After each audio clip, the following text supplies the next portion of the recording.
चालाक लोमड़ी।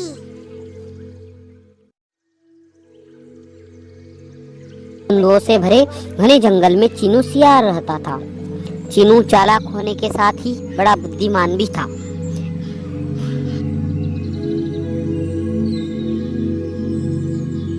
एक बार चीनू को जंगल में एक मरा हुआ हाथी मिला।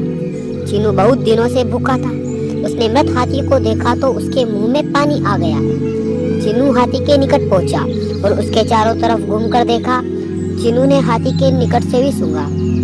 हाथी वास्तव में मर चुका था। चीनू ने मन ही मन ईश्वर को धन्यवाद दिया। वह हाथी को खाने ही जा रहा था कि अचानक उसकी दृष्टि बब्बन शेर पर पड़ी। बब्बन हाथी की ओर ही आ रहा था।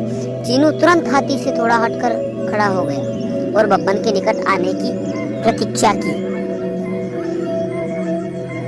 बब्बन के पास आने पर चीनू ने उसे प्रणाम किया और अत्यंत विनम्रता से बोला, आइए महाराज, आप जंगल के राजा हैं। यह शिकार आपके लिए ही है, इसे स्वीकार कीजिए।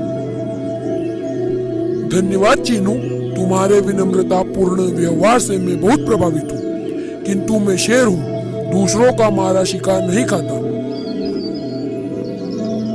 इतना कहकर बब्बन चला गया। चीनू की युक्ति काम कर गई। वह तो यही चाहता था। उसने इधर उधर नजरें दौड़ाई। अब हाथी को खाने वाला उसके अतिरिक्त और कोई नहीं था। चीनू धीरे धीरे चलते हुए हाथी की सूंड के निकट पहुंचा। वह जानता था कि हाथी की सूंड का मांस सबसे अधिक स्वादिष्ट होता है। अतः उसने सबसे पहले सूंड का मांस खाने का निश्चय किया। चीनू ने हाथी की सूंड पर अपने दांत लगाए ही थे कि उसे कुक्कू तेंदुआ आते दिखाई दिया। चीनू कुक्कू को अच्छी तरह जानता था। कुक्कू शक्तिशाली ही नहीं, धूर्त भी था। अतः चीनू फिर सोच में पड़ गया। चीनू को अधिक सोच विचार नहीं करना पड़ा। चीनू के मस्तिष्क में एक विचार आया और वह खुश हो गया।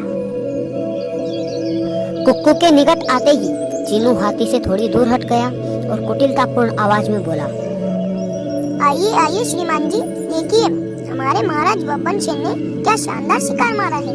वह नदी में स्नान करने गए हैं तथा इसकी सुरक्षा का दायित्व मुझे सौंप गए हैं। कुक्कू बब्बन का नाम सुनकर डरा, किंतु वह कहीं गया नहीं। उसकी दृष्टि मृत हाथी पर लगी हुई थी।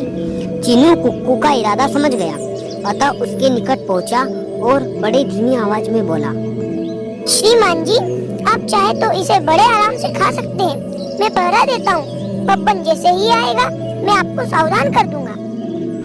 कुक्कू आश्वस्त हो गया और हाथी का मांस खाने लगा। वह अभी थोड़ा ही मांस खा पाया था कि चीनू ने हुआ हुआ करके बब्बन को आने के संकेत दिए। कुक्कू बब्बन के आने का संकेत सुनकर भाग खड़ा हुआ। अब चीनू अकेला रह गया। उसने पुनः हाथी की ओर ललचाई नजरों से देखा। कुक्कू ने हाथी के पेट की कठोर त्वचा को फाड़कर उसका मांस खाया था, अतः वह अब हाथी के पेट का मांस सरलता से खा सकता था। चीनू ने एक बार फिर आसपास देखा। हाथी को खाने के लिए आगे बढ़ा। अचानक न जाने कहां से मोटा तगड़ा सियार टीपू आ गया और चीखा, इस हाथी में मेरा भी हिस्सा है। तुम इसे अकेले नहीं खा सकते। इसका फैसला अभी हुआ जाता है। कहते हुए चीनू टीपू से भिड़ गया।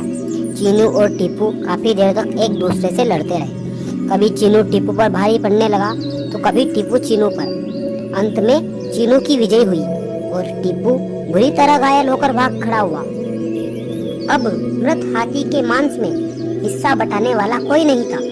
चीनू ने एक बार पुनः मृत हाथी की ओर देखा और फिर विजेताओं की तरह